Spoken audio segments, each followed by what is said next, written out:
Сайн байна уу? Намайг жүжигчин Баярт гэдэг. Би Вэлэн сэтгүүлийн 3 дахь дугаарыг cover-стай болж одоо баяртай байна. Миний тоглож байсан дөрүүдээс хамгийн дуртай дүр нь гэх юм бол Усад бүх дөрүүдтэй хайртай. Гэхдээ тэр дотроос Зүрхний хилэн гэдэг киноны Эрүүл гэдэг дүрт илүү хайртай. Ааваас сурсан гол сургамж юм бол аав минь намайг ямар их хүн байх.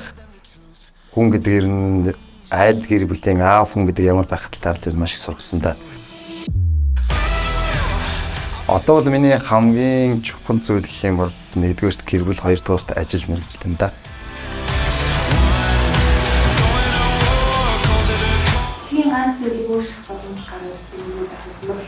Тийм боломжч байхгүй л дээ. Гэхдээ яг хаа тийм боломж үнэхээр байдаг байсан бол тэ дэлхийн дулаарлч гэдэг юм, дэлхийн цөлжилт гэдэг юм уу? Дэлхийн эко байдлыг хэрэгжүүлж бий болгох талаар ямар нэгэн зүйл хийх байсан баг.